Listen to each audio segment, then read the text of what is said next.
They called it a desert, endless, merciless, and empty. But in that sea of dust and fire, something impossible happened. From the bones of the earth and the breath of a single river, humanity carved a kingdom that defied time itself. 5,000 years before our age of concrete and glass, this land, this Egypt, was already ancient. Its people had bent chaos into order, turned death into eternity, and made gods in their own image. Even now, the wind whispers their names across the dunes. Khufu, Hatshepsut, Ramses, echoes of men and women who once ruled as divine. From the sky, Egypt unfolds like a paradox written in stone, a land almost entirely barren where 97% is desert. Yet down the center flows a miracle, a river so faithful, so patient, that it has nourished life since before history had a name. The Nile. 4,000 miles of water cutting through the world's harshest silence, from the highlands of Africa to the heart of the Mediterranean. Without it, there would have been no Egypt, no pyramids, no civilization at all. This is where our journey begins. Welcome to Empires Historical, where the world's greatest civilizations come back to life, where history breathes and memory speaks. If the ancient world still calls to you, if you believe that time has stories left to tell, then subscribe and stand with us. The past awaits. Now look again from above. See the way the river glows, a thin green thread stitched through a quilt of endless sand. Every breath of life in this country clings to that thread. Along its banks, cities bloom like scars of survival, a narrow corridor where green fights the brown in an eternal truce. To the east and west, the deserts stretch toward oblivion. But here, at the heart, the Nile pulses, a vein through the body of history. Egypt spans nearly 400,000 square miles, vast enough to swallow nations, but only a slender ribbon of it can sustain life. Almost 100 million people live pressed against this river, the same way their ancestors did, because everything beyond it is death. The desert is not a backdrop here. It is a god, unforgiving, patient, and absolute. And in defying it, the Egyptians forged themselves into something greater than mere mortals. Imagine the first settlers who stood where the dunes met the water. To the north, endless wind. To the south, the unknown. And yet, they stayed.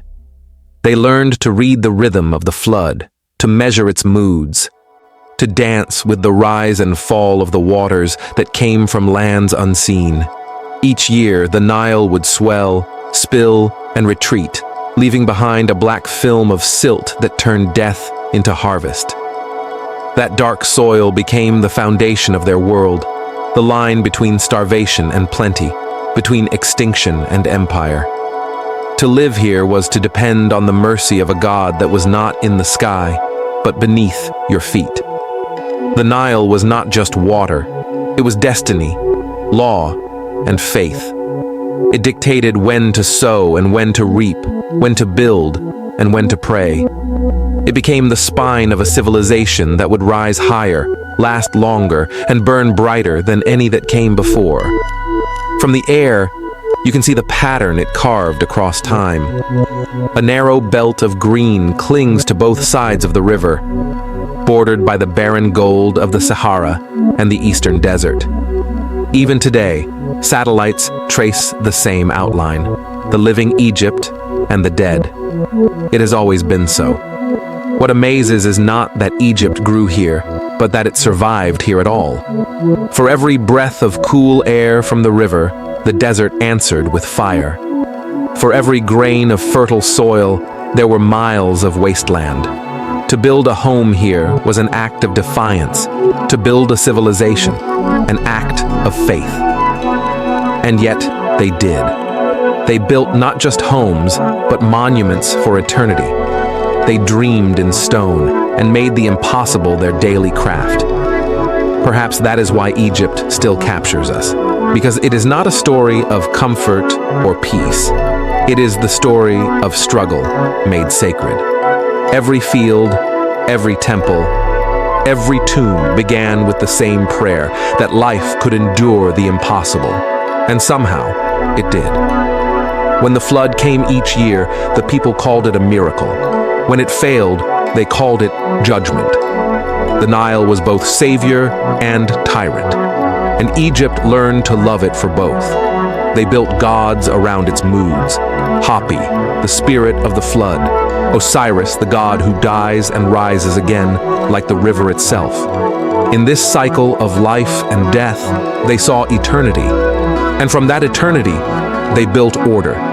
To live here was to live by rhythm, not by chance.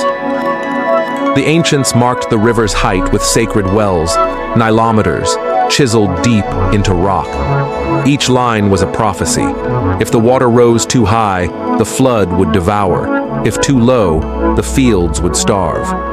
Between those lines, civilization balanced on a knife's edge. From that precision came agriculture, law, and eventually, belief itself. But Egypt was never just a gift of geography. It was a triumph of will. Because what the Nile gave, the desert tried to take. And that struggle, repeated through centuries, became the heartbeat of a people who refused to die. That heartbeat still echoes through time. You can feel it in the villages that cling to the Nile's edge, thin ribbons of life against the endless void. Morning mist rises from the water like memory itself, drifting over date palms and mud brick houses, the same scenes that played before the eyes of pharaohs and fishermen alike. Egypt breathes in cycles, not centuries. Here, time does not move forward, it turns endlessly upon itself. From the heavens, the Nile is a serpent of emerald coiling through gold. Each curve, each bend tells a story older than empires. It is not only a river, it is a teacher. It taught its people how to measure the world, how to mark the passing of seasons, how to think in patterns, not chaos. The flood was a calendar, the harvest, a covenant between humankind and the divine. And so, where most saw sand, the Egyptians saw possibility. Where others saw death, they found renewal.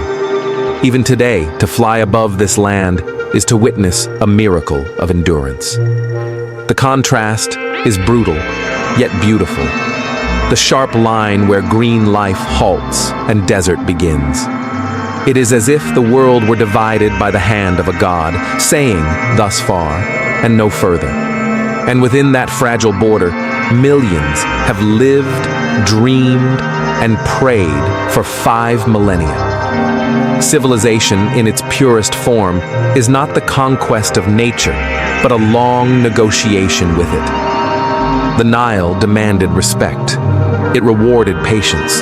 It punished arrogance. Those who listened thrived. Those who defied perished. That lesson shaped everything. Their science, their religion, their sense of eternity. They came to believe that balance was sacred, that every act had its reflection, every life its counterpart in death. From this belief rose their temples and tombs, their rituals and laws, a society built not on ambition alone, but on reverence. Look closer, and you will see why Egypt was called the gift of the Nile. Each village sprouted where the flood left its richest silt. Fields spread like green fans from the riverbank, following the water's retreat. Beyond them, the dunes waited, a silent, patient enemy. To plant a seed here was to declare war on oblivion. Yet year after year, the Egyptians won. Their victory was not conquest, but coexistence, the understanding that eternity favors those who endure. In this narrow corridor between life and death, the first hieroglyphs were drawn, the first stones aligned with the stars. The Nile's rhythm taught them to think beyond the moment, to imagine permanence. The same waters that fed their crops carried their ships, their trade, their ideas. The river was their road to the world and their bridge to the afterlife. When they built their cities, they built them facing the flow, because to follow the river was to follow destiny itself. From the air, you can almost see their faith made visible, the great spine of Egypt, running from the green delta in the north to the cataracts of the south, binding all who lived upon its shores. The ancient priests said the Nile was the earthly reflection of the Milky Way, that as stars flowed through the heavens, so water flowed through the earth. Above and below, the same eternal current, but even the eternal changes. The floods that once arrived with divine precision have long been tamed by dams and concrete. The Nile still flows, but it no longer roams. Its wild heart has been subdued. Yet, for all our mastery, we remain its children. The same silt that nourished the first farmers now feeds the same fields. The same current that carried the barges of Khufu still glides beneath bridges of steel. The river remembers. It always remembers. To the west of its banks, dunes rise like frozen waves, a sea that once tried to consume the living land. To the east, mountains of copper and limestone guard the horizon. Between them, humanity learned to balance fear and faith, to build within boundaries, to dream against the odds. The Nile was not just geography, it was philosophy. It taught that power is meaningless without humility, that permanence is carved, not from stone, but from endurance. From above, you can trace the civilization's heartbeat, Cairo's restless sprawl in the north, Luxor's temples glimmering beside the water, Aswan's islands of granite, all bound by the same pulse. A nation of contrasts, ancient and modern, dust and glass, memory and ambition. Egypt is still a paradox, still alive, still defying the silence around it. And yet, for all its grandeur, the secret of Egypt's survival is simple. It learned to listen, to the wind, to the river, to the desert. It learned that eternity is not conquered by force, but earned through harmony. That is why, 5,000 years after the first reed boats cut through the Nile's dawn, this land still stands. Others have fallen, their empires buried by time. But Egypt endures because it was never built only of stone. It was built of understanding. To witness it from the sky is to see the dialogue between death and life written upon the earth. The Nile speaks, and the desert answers. The sands whisper of endings, the river sings of beginnings. Between them, Egypt breathes, a civilization born not of conquest, but of coexistence. This is the secret written beneath every temple and every tomb, the understanding that to survive eternity, one must first make peace with it. And so, as our journey begins, remember this. Egypt was not given life by chance. It took the patience of 1,000 generations, the courage to build where the world said nothing could stand, and the faith to believe that water could triumph over stone. They built a paradise out of desolation, a kingdom from the dust. And though the centuries have passed, the echo of their defiance still lingers in the wind. This is Egypt, the empire that refused to die, the desert that became divine, the cradle of human memory. And as we look down from the heavens, we see not just a river or a land, but a mirror held up to all of humanity, a reminder that even in the harshest emptiness, life can find a way to write its name in eternity. Beyond the river's breath, the desert waited, vast, silent, eternal. The wind carved the dunes like sculptors of the gods, shaping nothingness into waves that shimmered under the sun. Yet here, against this emptiness, human hands dared to reach for immortality. The Nile had given them life. The desert would give them eternity. It began with stone, not with the small, fragile works of a passing tribe, but with mountains moved by will. They looked upon the horizon and saw eternity as something that could be built. From that thought, a miracle of geometry was born: the pyramid. Even from the heavens, their order is impossible to ignore. 3 colossal monuments rising from the plateau of Giza, each one an answer to a question that no age has stopped asking. How far can humanity go to touch the divine? The largest of them, the Great Pyramid of Khufu, once gleamed white under the sun, its limestone casing polished so smooth that it reflected light across the desert, like a star fallen to earth. At 480 feet, it reigned as the tallest structure on the planet for 3,500 years. But height was only half its power. Its precision defied comprehension. Each side faced exactly north, south, east, and west, aligned with the heavens, as if guided by celestial hands.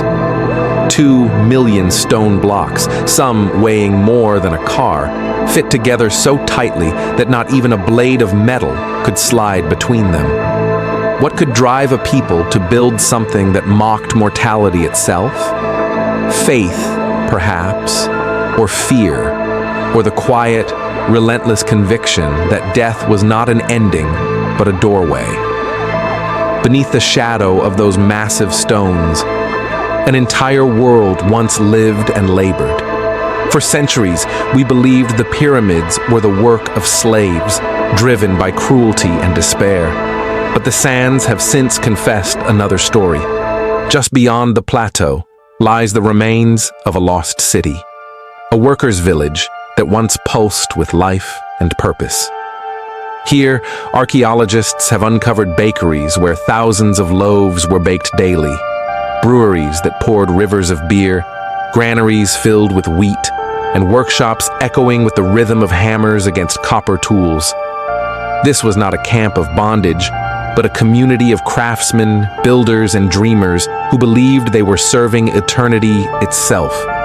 They lived by the river's rhythm, but built for the sky.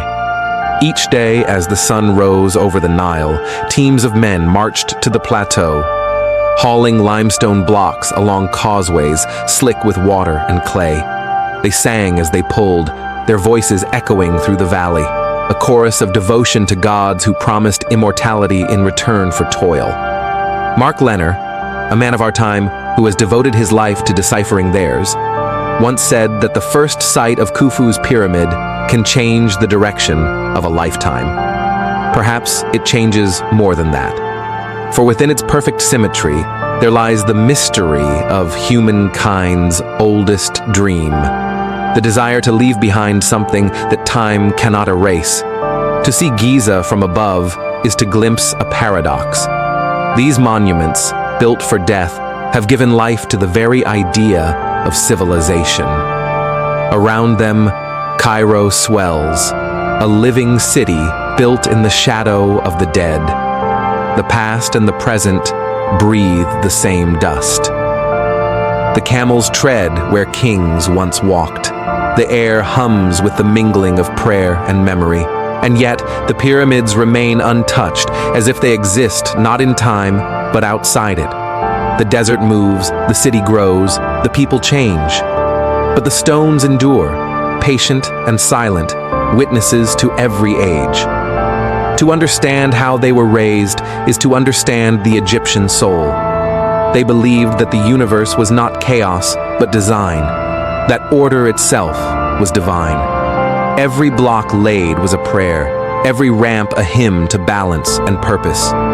The pyramid was more than a tomb. It was a ladder for the soul, a stairway for the pharaoh to ascend and join the gods among the stars.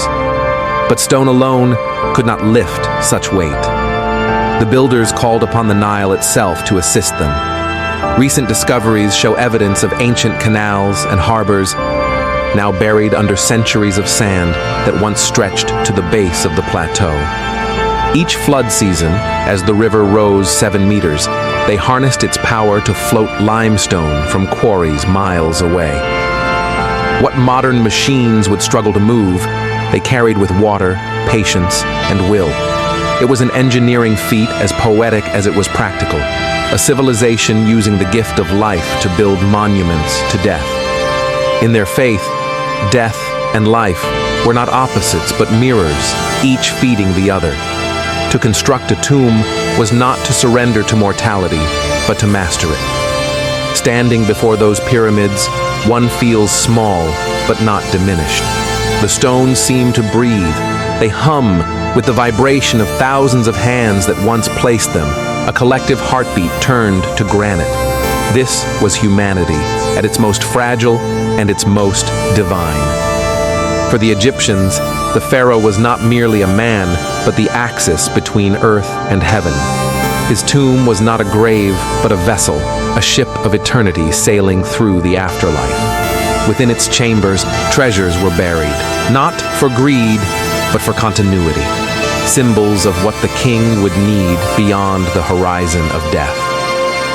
And the workers who built it? They were not forgotten.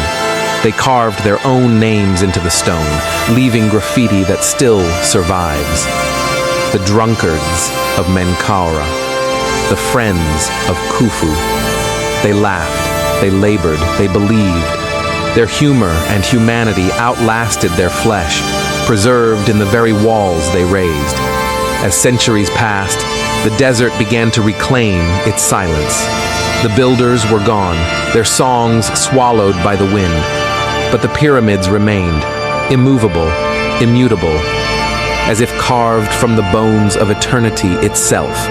Even as empires rose and crumbled around them, these monuments refused to die. To the west, the sun set each day behind their sharp edges, bathing the desert in crimson light. For the Egyptians, this was no coincidence. The pyramids stood on the west bank of the Nile, the land of the dead, where the sun descended into the underworld each night, only to rise again renewed. In that eternal rhythm, they saw the promise of resurrection. The pharaoh would follow the same path, descend with the sun, traverse the realm of shadows, and be reborn among the stars. Each angle, each passage, was calculated with divine precision. Shafts within the Great Pyramid pointed directly toward the belt of Orion and the North Star, celestial destinations for a god-king's soul. The structure was both tomb and cosmos, a map of the heavens etched into stone. To stand within its chambers was to stand inside the universe as the Egyptians understood it, measured, ordered, eternal. But there was more than faith at work here. The pyramids embodied a philosophy, the belief that through mastery of structure, humans could mirror the perfection of the cosmos. They believed that chaos could be conquered not by war, but by alignment. Each stone was a syllable in a vast hymn to Ma'at, the goddess of balance and truth.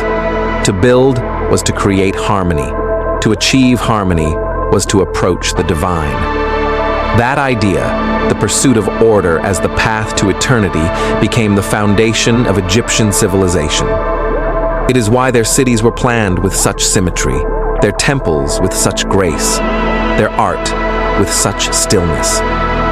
Every gesture was deliberate, every proportion sacred. In the shadow of the pyramids, they found the measure of the human soul.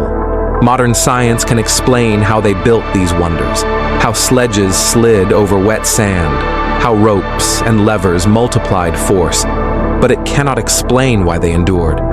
Because stone alone does not defy time. Belief does. The Great Pyramid's true mortar was not gypsum or lime, it was conviction. The same conviction that bound tens of thousands of workers to a single purpose, to build something that would last forever. And in that, they succeeded. Long after their gods were forgotten, long after their language fell silent, their monuments still speak. They speak not of conquest, but of connection, of a people who looked to the sky and saw themselves reflected there. From above, the plateau of Giza is a geometry of faith. The pyramids align not just with each other, but with the course of the Nile, mirroring the stars of Orion's belt. It is as if heaven and earth were designed to face one another. In that reflection lies the genius of the Egyptians. They made the divine tangible. They took the infinite and gave it form. At dawn, when the light first strikes the apex of Khufu's pyramid, the desert ignites. Shadows retreat. The stones seem to glow from within. It is a spectacle unchanged for 4.5 millennia. A dialogue between the sun and the earth, between the mortal and the eternal. The builders may have vanished, but their vision still performs its ritual each morning. What we call ruins, they called beginnings. Every pyramid was a bridge across death. Every tomb a promise that life could continue in another form. In their theology, the pharaoh's resurrection ensured the renewal of the world itself. The survival of the cosmos depended on the king's successful journey through the afterlife. Thus, to build for him was to build for everyone. That sense of shared destiny is what made Egypt endure when so many others faded. The pyramids were not isolated acts of grandeur. They were the physical embodiment of unity. Each worker, each artisan, each architect was part of a design larger than themselves, a design that reached beyond human life. They were, quite literally, building eternity together. And perhaps that is why the pyramids continue to haunt us. We gaze upon them and feel something ancient stir within, a recognition that we too seek permanence in a world of decay. The Egyptians simply dared to make that yearning visible. In their stones, we see the reflection of our own longing to matter, to be remembered, to resist the tide of time. When night falls, the wind moves across the plateau with the same sigh it has carried for ages. The stars emerge, sharp and cold, exactly where they were when Khufu ruled. The desert glows pale under the moon, and the pyramids rise like mountains of silence. Somewhere in that stillness lies the secret of civilization. Not power, not wealth, but the audacity to believe that spirit can outlast flesh. To fly over Giza today is to witness humanity's oldest prayer written in stone. The prayer says, "Let us endure." It is the same prayer whispered by the farmers along the Nile, by the priests in their temples, by every soul who ever looked upon this horizon and saw eternity staring back. The pyramids do not answer that prayer. They are the answer. For in them, the Egyptians achieved what no empire since has done. They made time itself their servant. From blood came order. From order, eternity. And from the silence of the desert, they built a voice that still speaks across 5,000 years. This is Egypt, the land that turned death into geometry, that measured the heavens with stone, that dreamed so vast the earth still carries its shadow. A civilization born of faith and fire, of men who dared to climb toward godhood and found, in the climb itself, the meaning of being human. But eternity is never content with one shape. The age of stone gave way to the age of shadows. The kings who once sought the heavens through pyramids turned their eyes inward into the heart of the earth itself. What began as mountains of light upon the desert now sank into valleys of silence. The dream of immortality did not die. It simply descended beneath the sand. The pyramids had become too visible, too tempting to men's greed. Grave robbers plundered their treasures, and what was meant to last forever was undone by human hunger. So the pharaohs sought secrecy, not splendor. They abandoned the towering tombs of Giza for a hidden necropolis buried deep within a remote desert valley. Here, surrounded by limestone cliffs that gleamed like bone in the sunlight, they carved their journey to the afterlife into stone and darkness. This would be the Valley of the Kings. To the untrained eye, the valley is barren, an unbroken silence of rock and heat.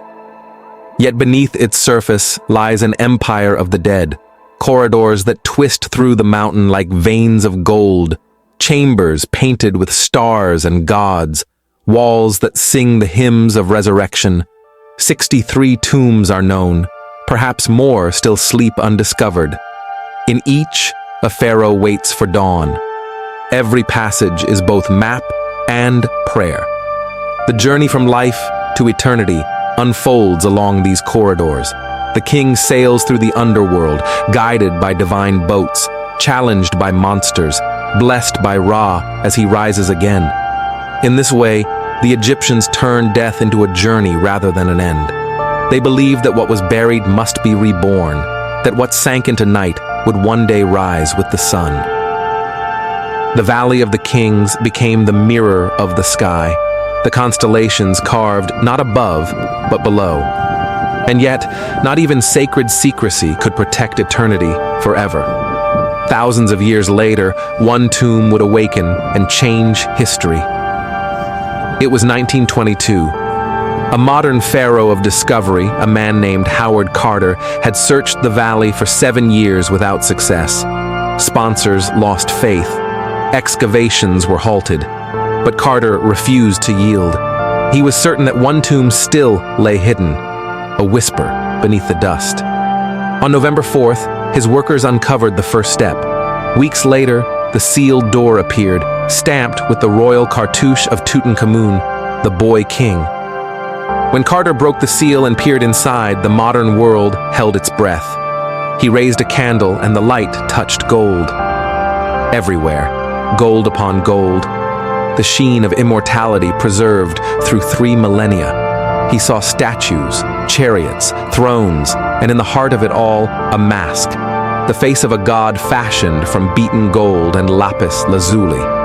Tutankhamun's gaze, serene and eternal, met his across the gulf of time. Carter's words trembled. Yes, wonderful things. The discovery was more than an archaeological triumph. It was a resurrection. Through that narrow doorway, the ancient world spoke again. The treasures revealed not just wealth, but faith. The belief that even the smallest objects, from sandals to Shabdi figurines, held power to guide the soul through eternity.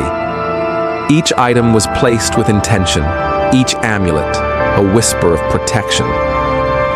Tutankhamun was but a boy when he died, yet his resting place became the most eloquent sermon ever written about life beyond death. But glory brings burden. The tomb, once sealed from the world, became a wound exposed. Tourists, scholars, and thieves swarmed the valley. The painted walls, delicate as butterfly wings, began to darken from human breath. The Valley of the Kings, once the realm of gods and pharaohs, had to be saved from the living. In the present day, conservators work with reverence and precision. Among them is Lori Wong, guardian of Tutankhamun's tomb, who tends to its fragile murals with hands steadier than prayer. She speaks of dust, the invisible enemy. Every visitor brings a trace of it, a film that clings to pigment, threatening to cement itself forever.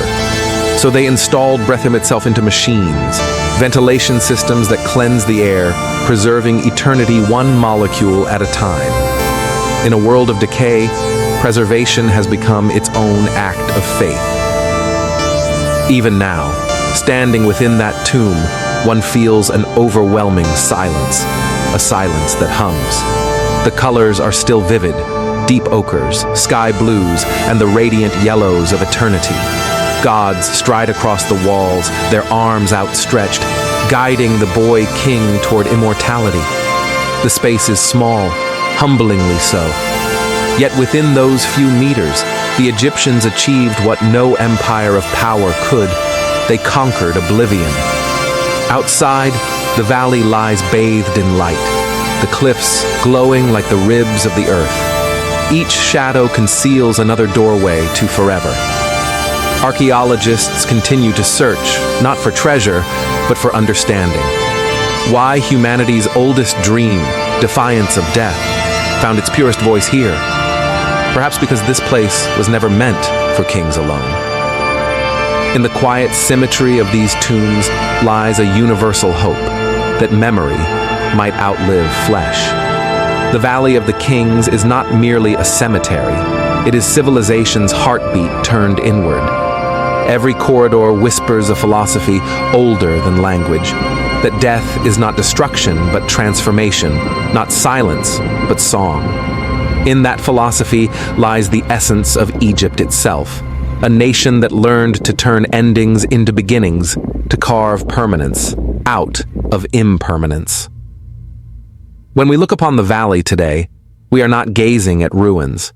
We are witnessing an ongoing conversation between the living and the dead. The builders are gone, their tools reduced to dust, but their intent still vibrates in every corridor. They were not creating monuments to loss, but monuments to return. Each hieroglyph, each curve of paint, each offering jar was a bridge, a message left for the future. We were here, we believed, we endured. The tombs tell more than the story of kings, they tell the story of human hope itself. Within these painted walls, the Egyptians expressed what words could not, the certainty that life continues beyond sight, that the heart does not vanish when the body fails. The Book of the Dead, inscribed across chamber after chamber, was less a text than a map, a guide for the soul, teaching it how to overcome fear, how to recognize light within darkness. Every symbol, every god, every star carved into the stone was an assurance that chaos could be crossed, that death was only another horizon. Above ground, the valley remains harsh and silent, baked beneath the sun. The heat shimmers like a mirage, blurring the line between the real and the divine. To walk here is to feel the weight of ages pressing through the soles of your feet. Beneath every step, another world hums, a labyrinth of purpose and faith that no storm of time could erase. At night, when the tourists leave and the wind cools the sand, the valley becomes something else entirely. The cliffs gleam silver in the moonlight. The stars burn sharp and near. Somewhere in the stillness, the same constellations the priests once watched continue their eternal circuit. The heavens have not forgotten the dead, and the dead in their painted chambers still reach upward to meet them. The valley breathes with both silence and memory, a lung of eternity inhaling and exhaling across millennia. The discovery of Tutankhamun changed not only our understanding of Egypt, but our understanding of ourselves. It revealed the depth of human longing, the refusal to accept oblivion as final. The Egyptians turned that refusal into art. They did not weep over death. They organized it, reasoned with it, adorned it with gold. In doing so, they gave it meaning, and meaning, once born, does not die. Yet there is a sadness in their triumph, a quiet beauty in their defeat. For all their preparations, no pharaoh escaped decay entirely. Thieves broke seals, sands shifted, dynasties fell. The gods they worshipped lost their names to time. And still, something persisted, the idea that humanity can touch the eternal. That idea is Egypt's truest legacy, more enduring than any crown or mask. Every civilization since has borrowed from it, knowingly or not, when we build our monuments, our cathedrals, our graves. We are all heirs of the valley. From the air, the site appears almost modest compared to Giza's grandeur, a maze of scars etched into a barren hill. Yet its power lies not in scale, but in intimacy. The pyramids shouted their faith to the sky. The valley whispers it to the earth. Where the great stones declared dominion, these tombs confess devotion. Here, immortality is not a matter of height, but of depth. The Egyptians learned that what rises must eventually fall, but what is buried with purpose might rise again. The transition from pyramid to valley marks a transformation not only in architecture, but in belief. The pharaoh was still divine, but now the divine had moved inward. Eternity was no longer sought in the heavens above, but in the mysteries within.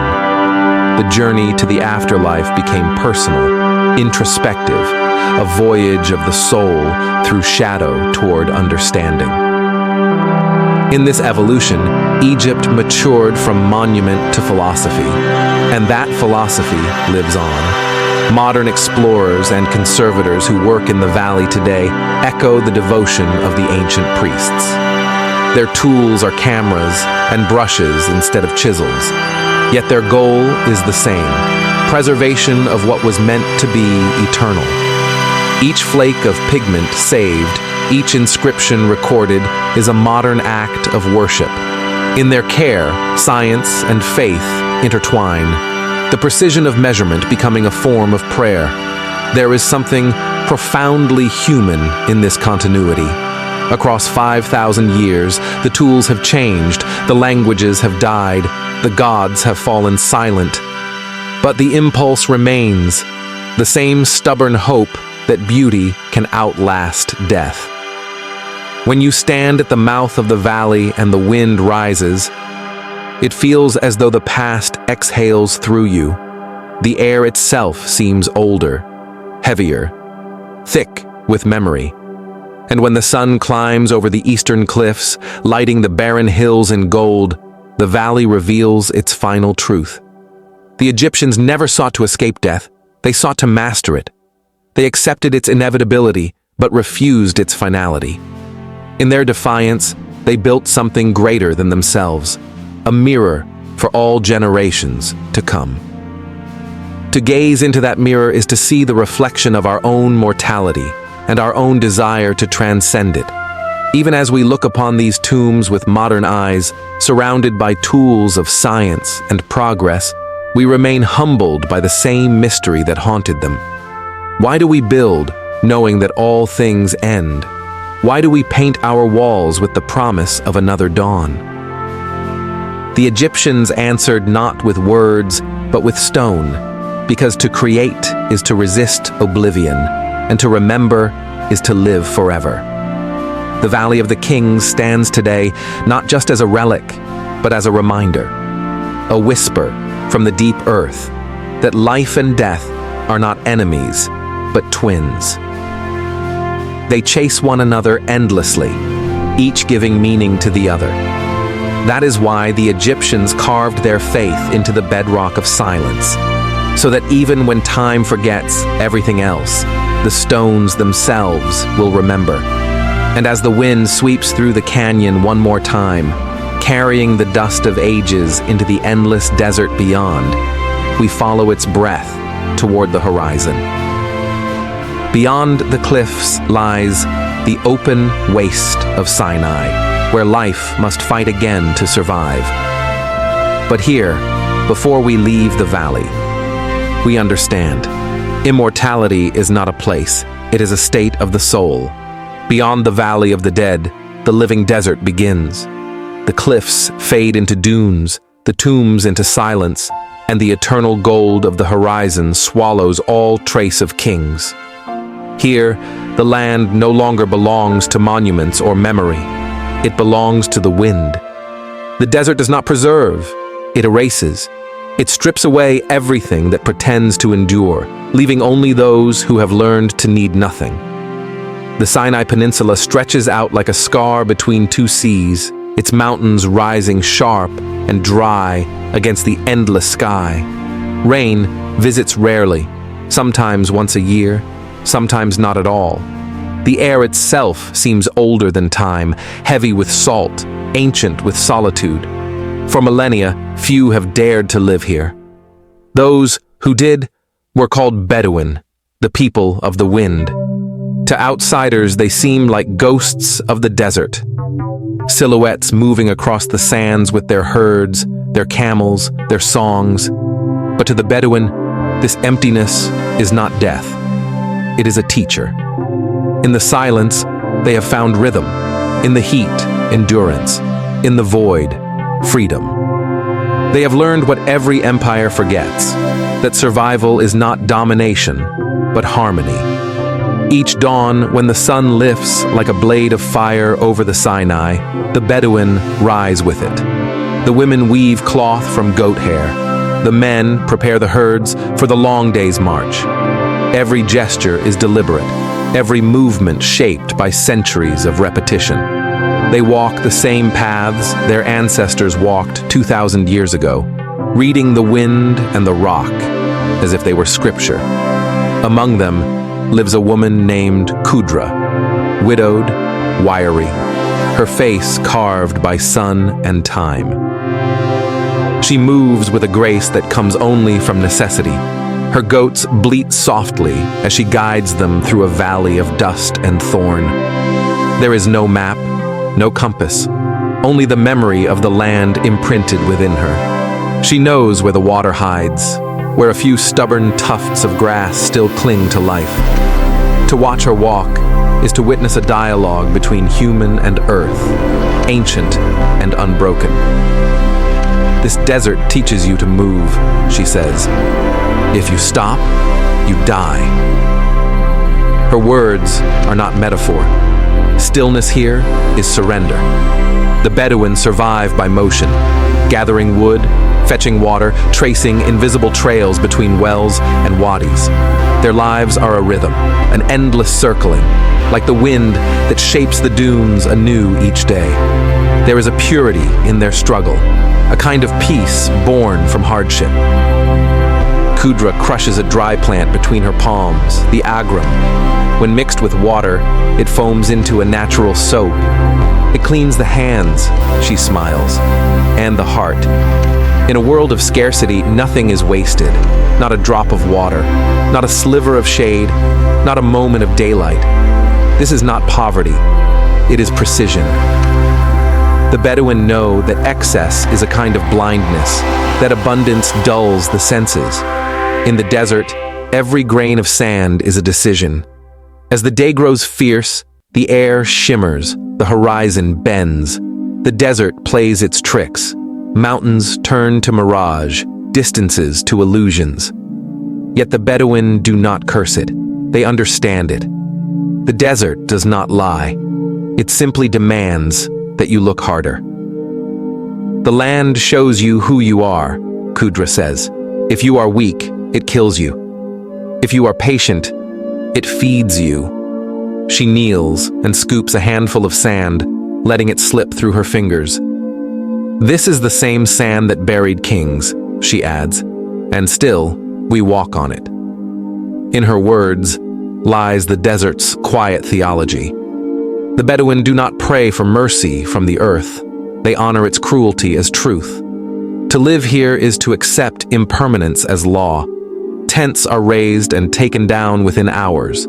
Fires are lit, meals shared, stories told, and by morning there is no trace. The wind is the only historian. Where the ancients built monuments to defy time, the Bedouin have mastered the art of leaving nothing behind. Their immortality lies not in stone, but in survival. At night, the desert softens, the heat fades, and the stars awaken, countless, clear, near enough to touch. The Bedouins sit around their fires, faces glowing amber in the flame. They tell stories of prophets and ancestors, of storms survived and wells found. Each tale is both memory and map, a way of passing knowledge through generations without parchment or ink. Their history is not written, it is spoken, carried in voices that drift like smoke across the dunes. The Sinai wind hums a low music, the same that guided Moses, the same that shaped caravans on their way to ancient markets. Empires have crossed this desert. Persian, Greek, Roman, Ottoman, and all have vanished. Only the Bedouin remain, unchanged in essence, if not in form. They are the living memory of the land, the thread that ties the modern world to the age before history. To see them from above is to glimpse the heart of endurance. The lines of their paths cut through the sand like veins of movement, connecting oases like beats in a living pulse. They move slowly, deliberately, as though each step were a prayer. For them, the desert is not hostile, It is sacred. It teaches humility in the face of scale, grace in the presence of nothingness. As dawn fades into the white heat of noon, the landscape begins to shimmer like a mirage of eternity. From the sky, the Sinai appears endless, an ocean of silence where time itself seems to hesitate. Yet even here, life persists. A single Bedouin tent, pitched against the horizon, can look like an act of rebellion, but it is something deeper, a declaration of belonging. The Bedouin do not conquer the desert. They converse with it. In their language, to live is to listen. Qudra and her kin move again, their silhouettes trailing long shadows over the sand. The herd follows in quiet obedience, bells clinking faintly. The sound swallowed almost instantly by the wind. Their footprints form and vanish in seconds, as if the earth itself erases every trace of their passing. But that is the nature of this world. Impermanence, written as law. Where the Egyptians carved permanence into stone, the Bedouin carve wisdom into memory. In a small hollow between ridges, Qudra pauses. She kneels to dig with her hands until damp sand gathers beneath her fingertips. A spring, hidden, patient, waiting. She fills a goatskin, then lets her animals drink in silence. Water here is more than survival. It is grace. We take what the desert gives, she says softly, and give nothing back but respect. That creed has guided her people for centuries. To hoard is to sin. To waste is to die. To share is to endure. The desert demands balance as the Nile once did. It is another form of Mayat, the ancient Egyptian law of harmony reborn in exile. The Bedouin live not under temples or thrones, but under the same truth. That existence depends on equilibrium. Their justice is simple, their law unwritten, their wealth measured not in gold, but in trust. When a stranger crosses their path, they offer bread, tea, and shelter, even in scarcity. Hospitality, Qudra says, is how we pay our debt to the earth. When night returns, the dunes cool beneath a blanket of blue shadow. The fire crackles, the stars shimmer closer. Qudra's voice drifts through the dark, reciting an old poem passed down through her bloodline. The wind has no master, yet it carries our prayers. The sand has no mercy, yet it remembers our names.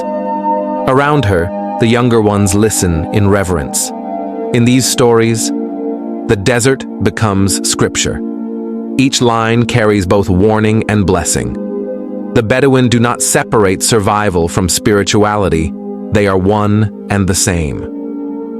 To live in the desert is to live within prayer, each breath an acknowledgement of fragility and faith. And yet, even this ancient rhythm trembles under the weight of modernity. Roads now cut through the dunes where caravans once crawled. Towers of steel rise near oases where tents once stood. Governments, seeking control and progress, have tried to settle the Bedouin, to fix them to maps that cannot hold wind. Many have left the sands for cities, Cairo, Suez, Port Said, trading the silence of the desert for the noise of survival. Qudra shakes her head when asked if she will go. A bird cannot live in a cage, she says, even if the cage is golden. Her defiance is not rebellion, but remembrance. The Bedouin do not measure freedom by wealth, but by the ability to move. To them, a horizon is not a boundary. It is an invitation. Their identity is as fluid as the dunes they walk upon. And though the modern world may call them backward, in truth, they carry something we have lost. The wisdom of sufficiency. The understanding that to own little is to be owned by nothing. From above, the Sinai glows beneath the moonlight. Mountains silvered, sands pale, shadows infinite. Somewhere in that vastness, Qudra leads her herd toward home, though home is not a place, but a direction. The rhythm of their movement is eternal, a heartbeat echoing from the age of the pharaohs to our own. They are, perhaps, the last descendants of that same instinct that once built empires, the refusal to surrender to the impossible. The desert, too, has its empires, empires of endurance, of silence, of dust. Its monuments are not made of stone, but of footsteps. Its history, not written in ink, but in the memory of stars. The Bedouin, in their solitude, embody a truth as old as Egypt itself, that greatness is not only measured by what we build, but by what we can bear. In the Sinai, time loses its edge. The same winds that once carried the cries of ancient traders now whisper through cell towers. The same paths once lit by torches now shimmer under electric light. Yet the essence remains unchanged. The desert accepts no masters. It humbles the proud, shelters the humble, and waits for all to return to dust. To those who listen, it speaks softly of balance, that to survive is not to conquer, but to adapt, that strength is found not in defiance, but in acceptance. The Bedouin have built no pyramids, written no scrolls, crowned no kings, yet they have mastered what no civilization has: continuity without excess, freedom without war, existence without arrogance. And as the dawn begins to break once more, painting the dunes in gold, a single truth glows through the shifting light. Survival, too, is a kind of eternity. The pyramids may crumble, the tombs may fade, but the Bedouin walk on, living monuments to the simplest, most profound wisdom of all. To endure is to triumph. Their world may seem small, but it carries the weight of millennia. Their footsteps, like the lines of the Nile or the stones of Giza, mark the same defiance, the same human insistence that life, however fragile, deserves to continue. The desert has not conquered them, nor have they conquered the desert. Together, they have formed an understanding that outlives both empire and ambition. And so, as the camera of the heavens moves higher, showing the Sinai dwindling beneath a widening sky, we leave this realm of sand and silence behind. The dunes fade, the wind quiets, and far to the west, the Nile gleams once more, a silver thread calling us back to the living world. The people of the river and the people of the sand are not opposites, but reflections of the same truth, that civilization and survival are born from the same act of faith.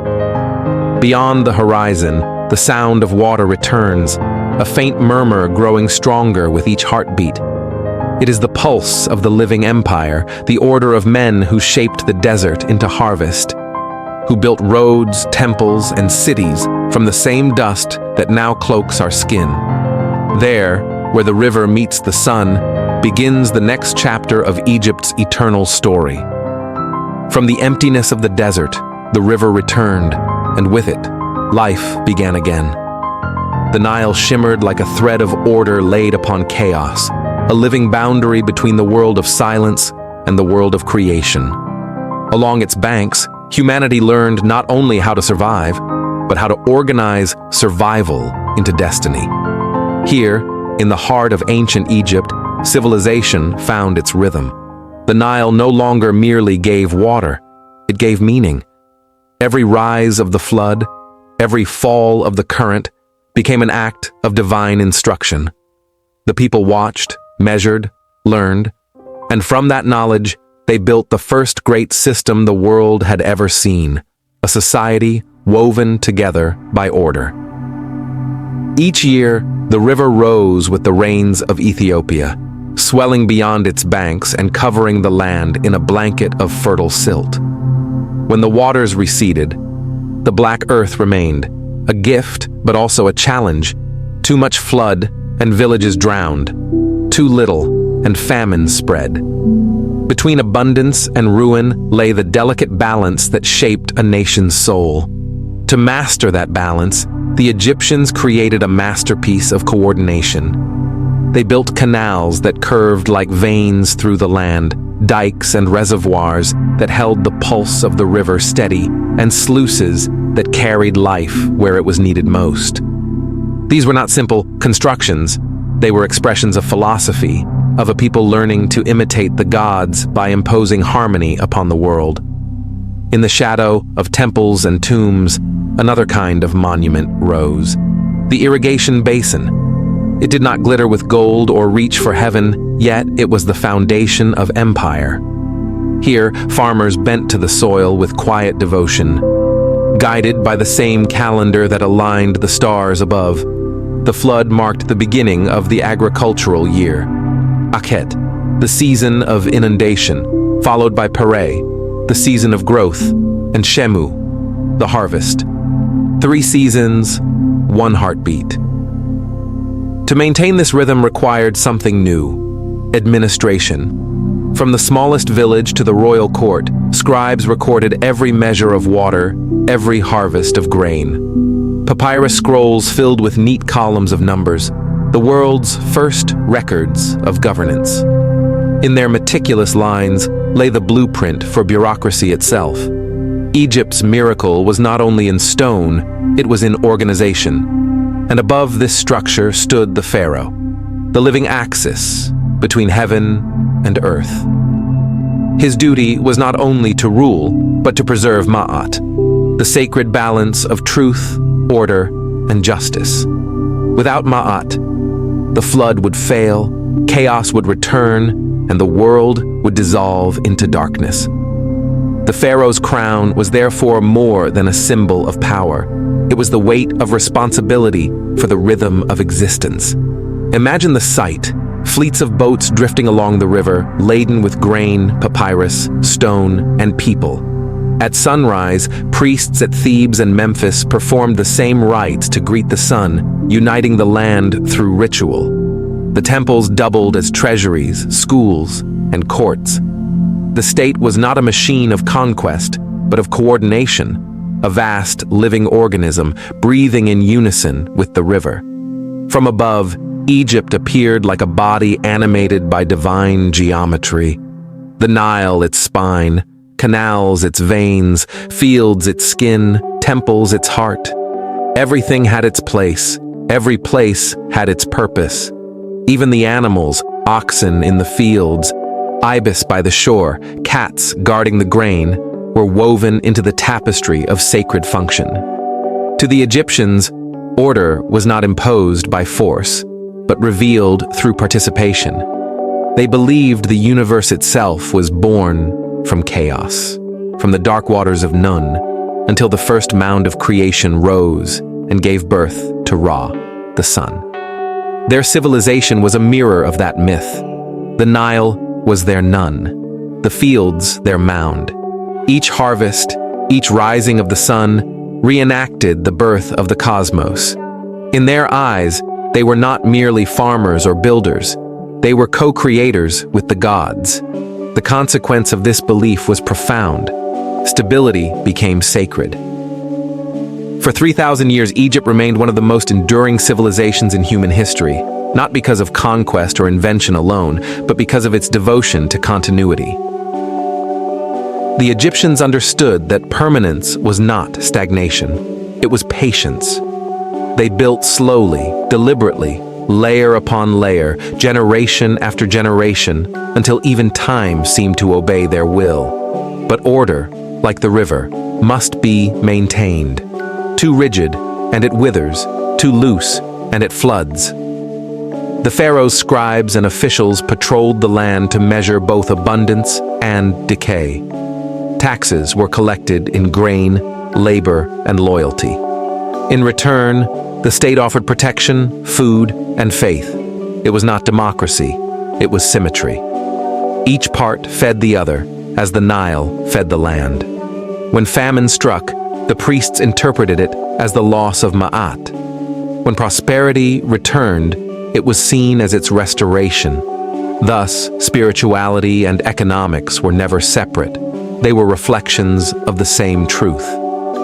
To live rightly was to live in balance. To govern rightly was to maintain that balance for all. In this equilibrium lay Egypt's genius. Where other civilizations rose through war, Egypt rose through order. Its monuments were not born of chaos, but of cooperation. The pyramids, the temples, the cities, they were all extensions of the same principle that governed the canals: harmony through purpose. Yet order, no matter how divine, is never eternal. The river changes, dynasties fall, and even the most perfect system bends under the weight of time. But for a span of 3,000 years, Egypt held the illusion of permanence more completely than any other civilization on Earth.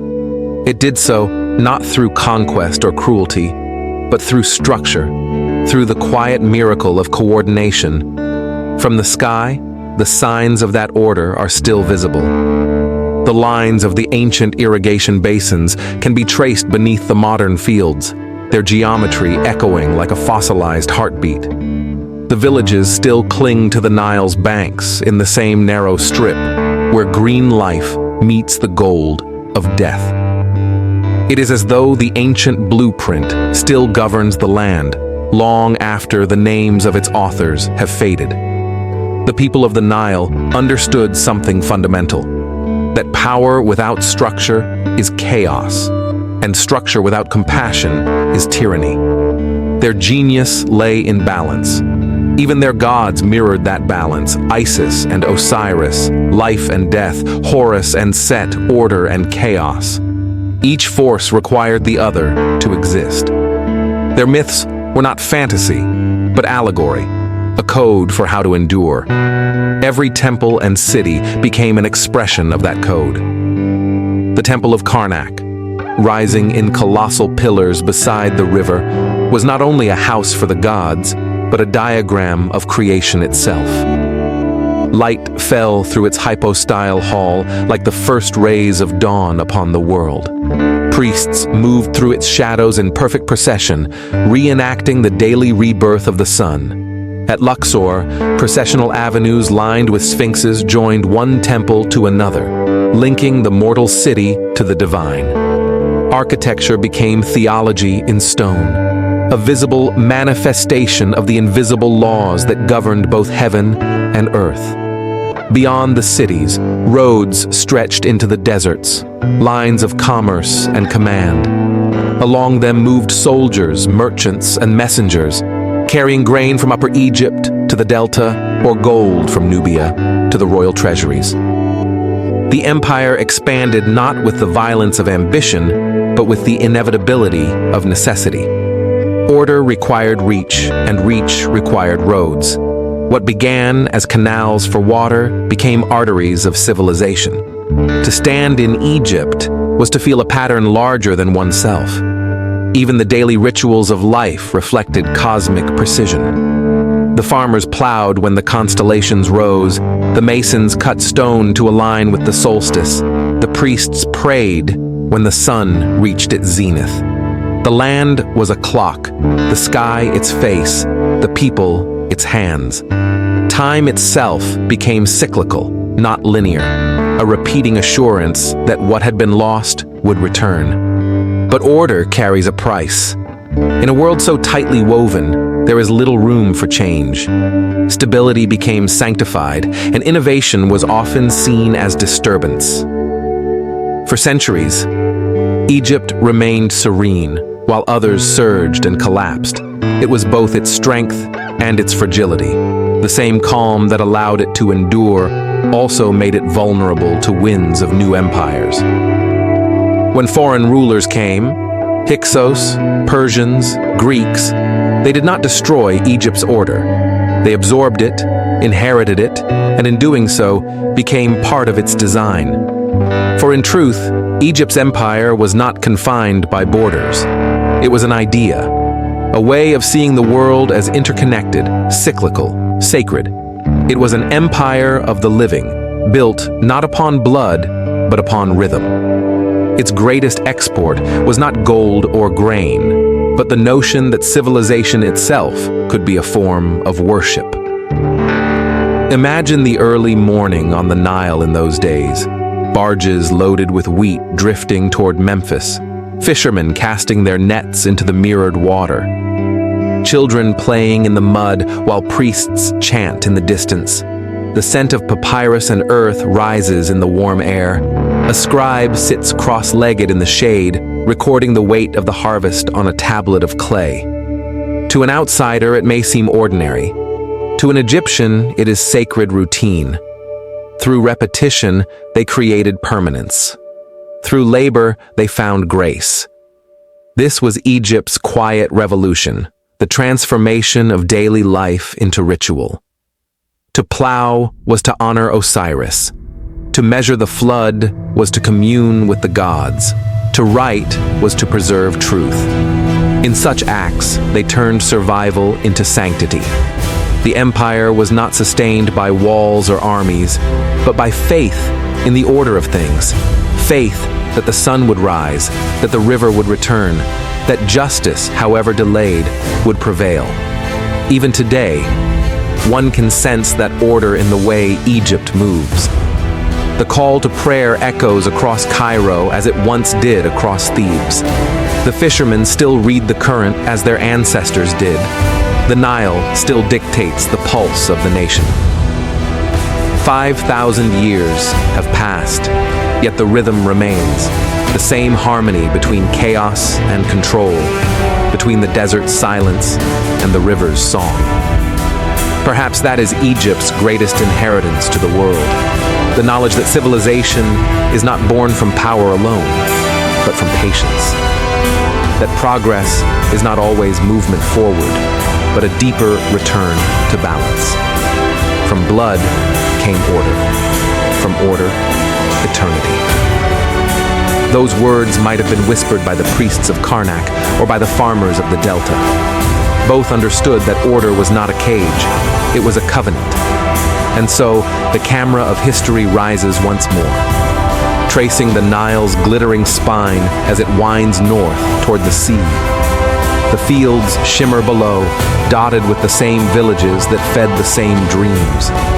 The temples stand in ruin, yet their symmetry remains flawless. In their broken columns, one can still read the message carved into the heart of Egypt, that the purpose of civilization is not to conquer the world, but to make sense of it. Ahead lies the next transformation. Beyond the river's order waits the mountain of faith, where the old gods fade and new prayers ascend. The age of temples will give way to the age of monasteries, the chants of Amun replaced by the hymns of Christ. Yet beneath it all, the same river flows, the same current of belief, moving from form to form, from empire to eternity. Faith is the bridge between what endures and what transforms. When the gods of Egypt fell silent, the wind carried their echoes into the mountains. The temples that once rang with hymns to Ra and Amun began to crumble under the weight of centuries, and from their dust, a new voice began to rise. A whisper, not of empire, but of eternity, reborn in another form. The river still flowed, the sun still rose, yet the faith that had bound heaven and earth for millennia began to change. The old gods, painted in gold and granite, had ruled through the rhythm of nature. The new God would rule through the silence of the heart. The world that had once found divinity in the rising sun now found it in the burning bush. Beyond the fertile plains and the tombs of kings lay the Sinai, a wilderness of stone and light where the earth seems closest to heaven. Here, amid peaks that pierce the clouds, the story of faith took a new shape. It was said that God himself appeared in flame to a shepherd named Moses, commanding him to lead his people from bondage to freedom. And in that revelation, the spirit of Egypt was reborn, not as dominion, but as deliverance. Centuries later, at the foot of this same mountain, another empire sought to capture eternity, not with pyramids or canals, but with prayer. In the 6th century, under the order of the Byzantine Emperor Justinian, a monastery was built to guard the place where heaven once touched the earth. Its walls of granite still rise against the sky. St. Catherine's Monastery, the oldest continuously inhabited monastery in the world. From above, it appears small, an island of faith surrounded by a sea of silence. But within its walls, the air trembles with a peace that defies time. Olive trees twist in the wind, their roots gripping the same soil that Moses once crossed barefoot. Bells toll softly, calling monks to their prayers. The rhythm of their lives is as ancient as the desert itself, measured not by ambition, but by devotion. Inside, icons shimmer in the half-light of oil lamps. The great basilica, built nearly 1,500 years ago, still holds its first doors of cypress, still bears the soot of 1,000 generations of candles. Gold and incense mix in the air, carrying the scent of eternity. Each morning, the monks rise before dawn to recite the same prayers that have never ceased since the 6th century. Theirs is the longest unbroken liturgy in human history, an unending dialogue between man and God. Among them walks Father Makarios, who left his home in Denver to live in this timeless place. His life is a circle of prayer and labor, tending olive groves, transcribing manuscripts, guiding pilgrims who have come to touch the living past. There are few places, he says softly, where the empire that built this still breathes. Here, you can feel its heartbeat. Indeed, St. Catherine's is not merely a building, it is a memory made stone. Within its walls rests one of the oldest libraries on earth. Thousands of manuscripts written in Greek, Arabic, Syriac, and Coptic, many older than nations themselves. Their pages hold the prayers, doubts, and revelations of an entire civilization's search for meaning. The Codex Sinaiticus, one of the earliest known copies of the Christian Bible, was born here, inked by steady hands that believed writing was a form of worship. Outside, the desert presses close, its silence deeper than any sermon. The mountains glow rose red at dawn, the same hue as the burning bush that once blazed here. Pilgrims climb the paths barefoot, each step an act of penance, each breath a prayer. When they reach the summit, the view is endless, the Sinai stretching out in waves of stone and shadow. In that vastness, one begins to understand what the ancients already knew, that faith is not escape from the world, but recognition of its depth. The monks call this place the meeting point of two eternities, the end of the old gods and the beginning of the new. Yet they do not see contradiction. The monastery was built partly from stones taken from abandoned pagan shrines, its walls laid by hands that once built temples for other gods. Thus, the sacred here is not replacement, but transformation. The flame that burned in the temples of Ra now burns in the lamps of Christ, the same light, refracted through different souls. The desert remains the same. It is neither pagan nor Christian. It simply is. It waits, patient, for human voices to give it meaning. Perhaps that is why all revelations happen here, because silence, when listened to long enough, begins to speak. In that silence, Egypt found its second birth. The pharaohs had sought eternity through monuments. The monks found it through humility. One reached for heaven by building upward, the other by bowing low.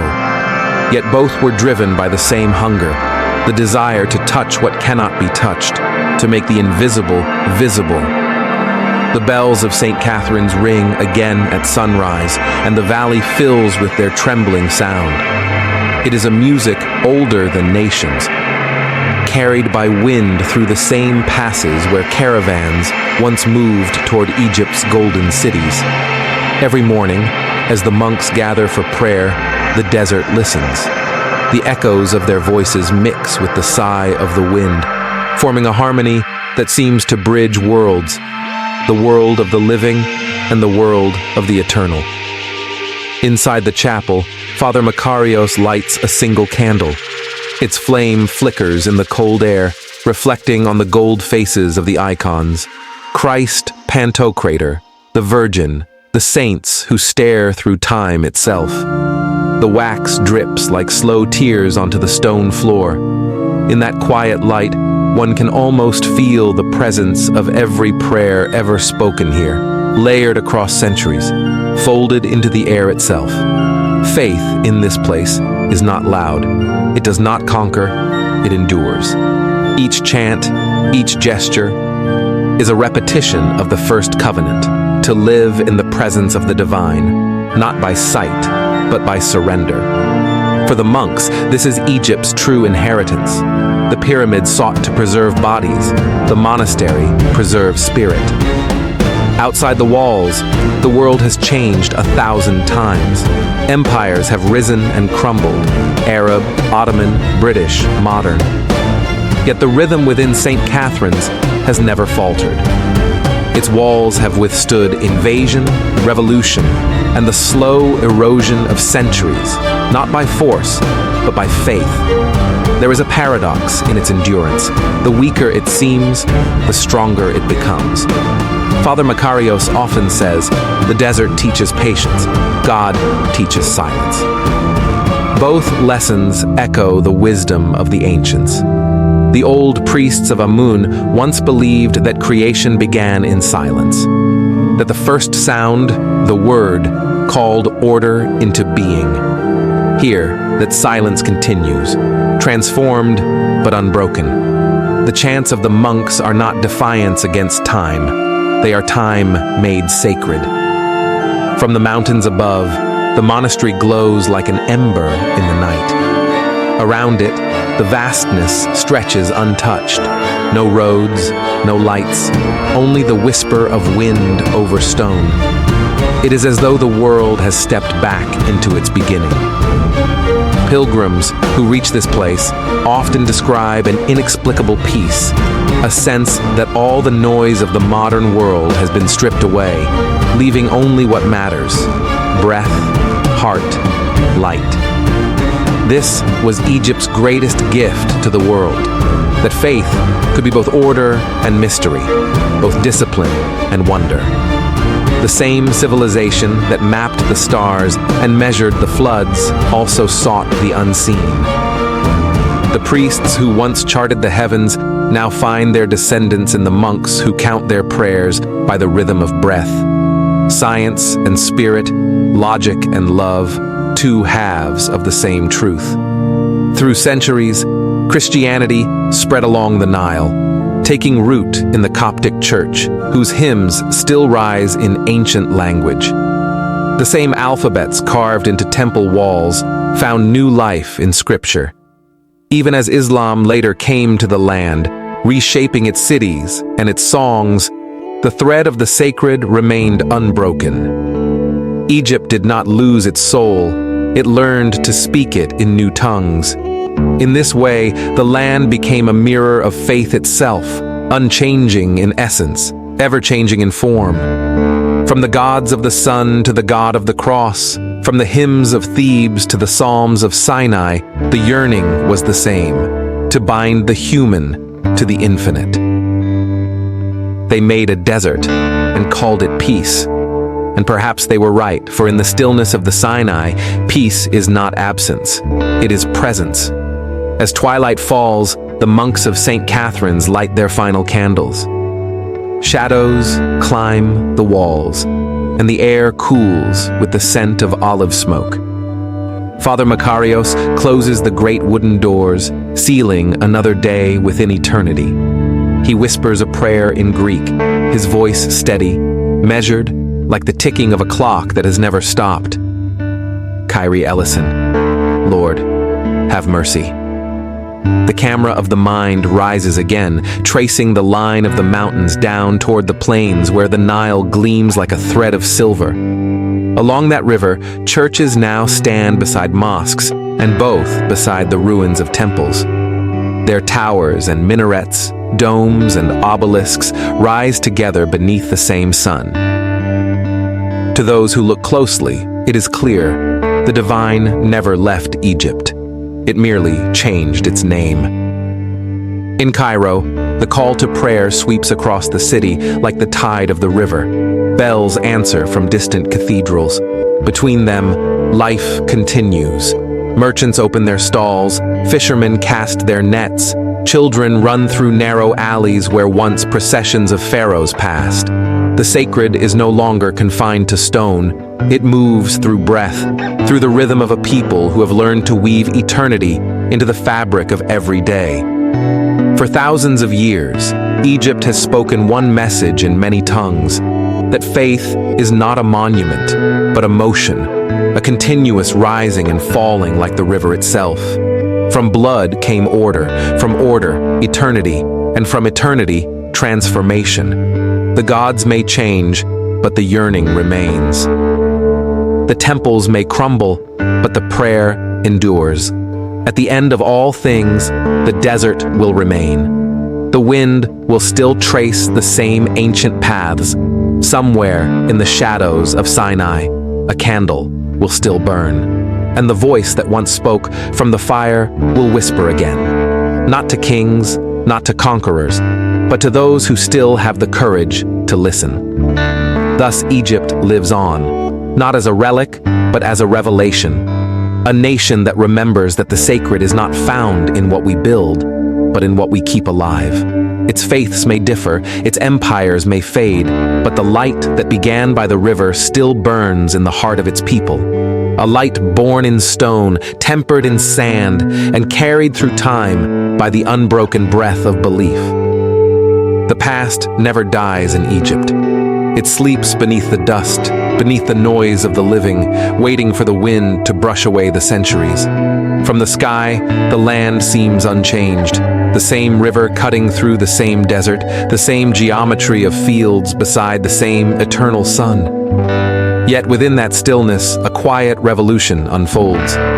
Egypt is learning once again how to remember. On the western edge of Cairo, a new monument rises, not to gods nor kings, but to time itself. Its walls of glass and limestone gleam beneath the haze of the desert. This is the Grand Egyptian Museum, a sanctuary for more than 5,000 years of history. Here, the future kneels before the past. It is not merely a building, it is Egypt's latest act of faith. For over a century, the relics of ancient civilization were scattered among aging halls, their stories fractured by neglect and exile. The old museum in Tahrir Square, noble yet weary, could no longer hold the weight of Egypt's memory. So, in the 21st century, a new vision was born: to gather the fragments, restore the broken, and let the past breathe again beneath one roof. Inside the vast hangars of conservation, the air hums with precision. White-suited conservators lean over ancient linen, gold leaf, papyrus, and wood, each object a heartbeat rescued from silence. The scent of age fills the room, mingling with the sharp smell of modern resin. Machines whir softly beside relics that have endured the fall of empires. It is a meeting of two eternities, the patience of antiquity and the precision of science. At the center of it all stands a colossal figure, Ramesses the Great, his granite body reborn after 3,000 years. Once he ruled over Egypt as a living god, now he rules over memory itself. When he was moved from the city to this new home, Cairo held its breath. Streets were cleared, police lined the roads, and a convoy of trucks escorted him through the heart of the modern city. The journey was not conquest, it was communion. As the statue rolled past, people wept. Some whispered prayers, others simply watched as if witnessing the return of an ancestor. To transport such a relic is to move a mountain. Engineers measured every angle, every vibration, calculating each breath of wind. The truck crept through Cairo's labyrinth at 12 miles per hour, escorted by soldiers and scientists alike. Behind the wheel sat a man named Zachariah, his hands trembling on the steering wheel. It felt like carrying the soul of Egypt, he said later. When at last the convoy reached the museum gates, the crowd erupted, not with applause but with relief, as though the nation itself had arrived home. Now Ramesses stands at the entrance of the Grand Hall, his gaze fixed on the horizon. Around him rise the treasures of a civilization reborn: colossal statues, gilded sarcophagi, fragments of painted tombs, and the famous mask of Tutankhamun, its gold gleaming like frozen sunlight. The museum itself feels like a temple, the architecture echoing the lines of Giza, the ceiling open to the same sky that watched the first pyramid rise. Light falls through narrow windows, turning dust into halos. The air carries the scent of stone and reverence. Visitors walk quietly here. Some speak in whispers, others in awe.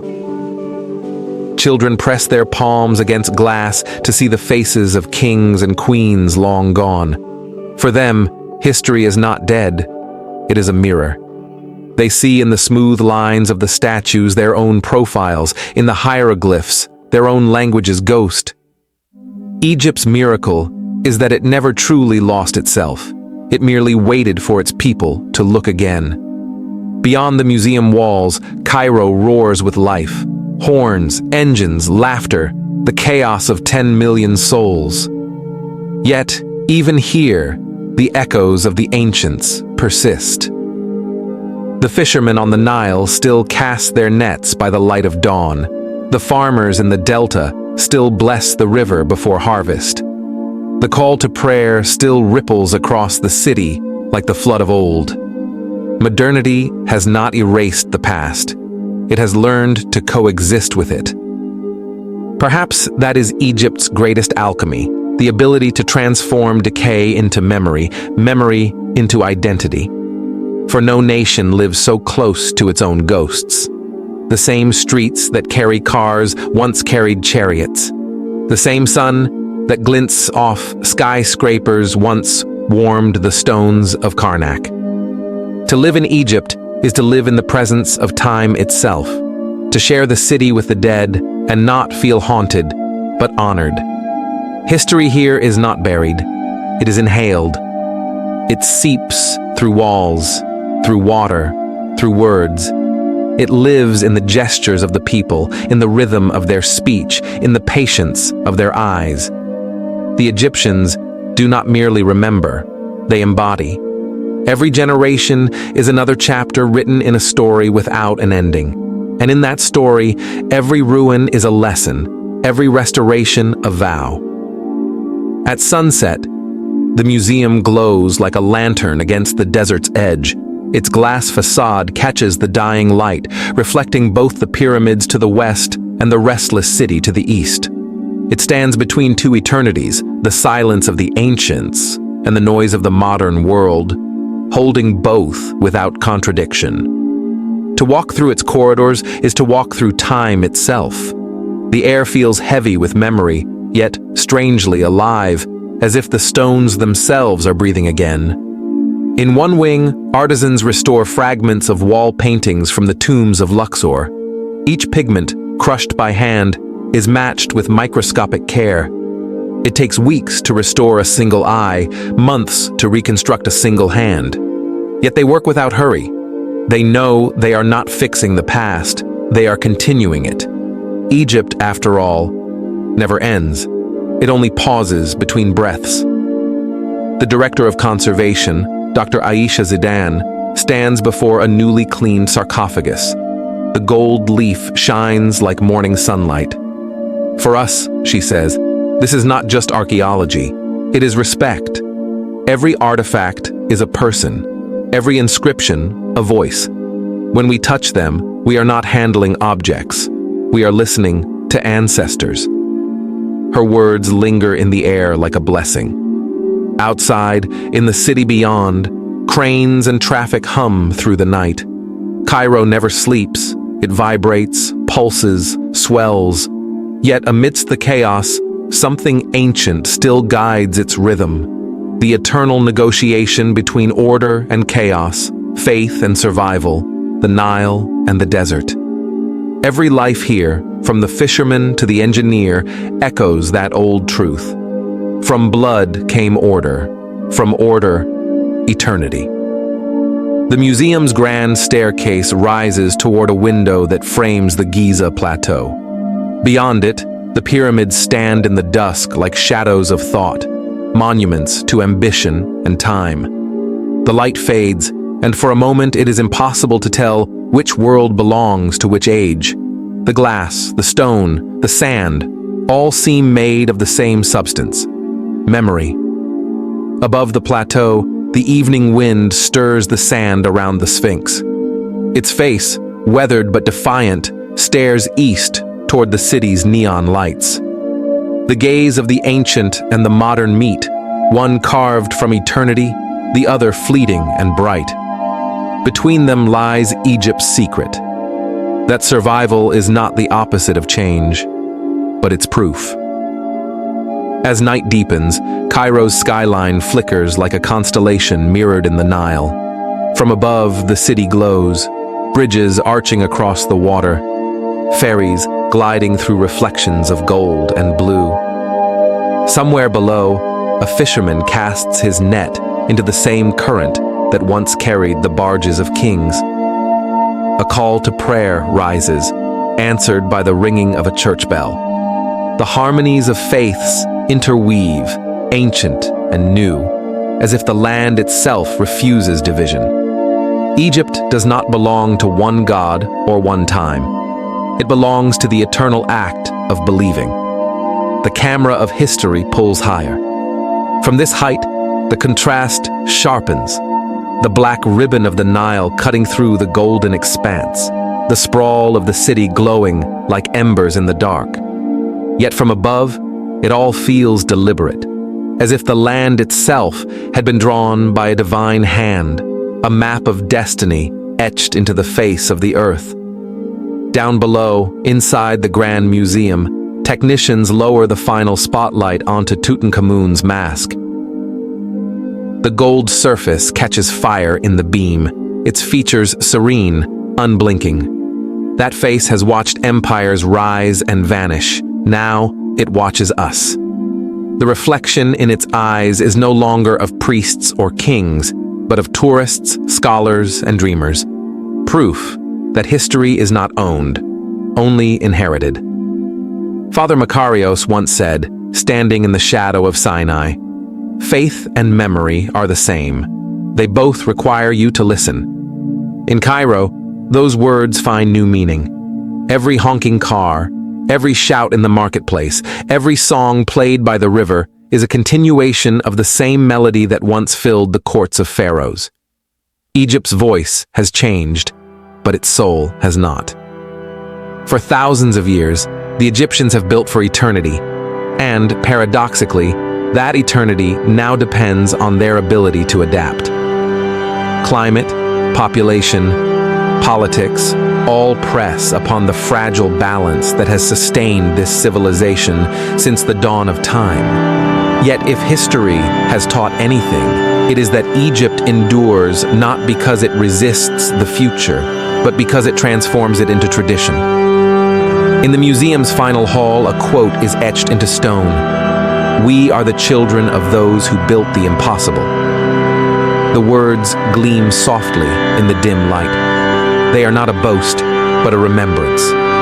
A call to continue the work that began by the river, beneath the sun, when humanity first decided that memory itself was worth building. And so the story comes full circle. The Nile still flows, the desert still waits. The people of Egypt continue to live between the two, between creation and decay, chaos and order, past and present.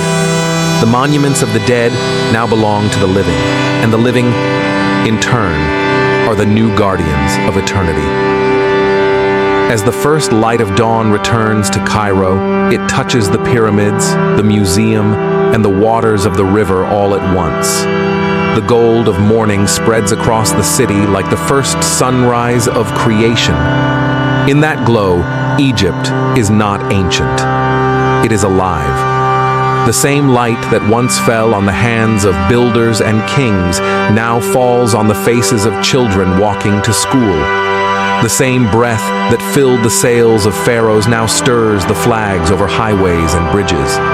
History, here, is not a memory of what was. It is a promise of what will always be. Egypt does not end. It evolves. The stones may crumble, but the idea, the belief that humanity can shape eternity, endures. And so long as the Nile flows, as long as the sun rises, as long as even one voice still whispers the names of the old gods and the new, Egypt will remain the mirror of time itself. Because this land, more than any other, has understood the secret of existence, that nothing is lost, that all things return, and that in the endless rhythm between dust and dawn, civilization begins again.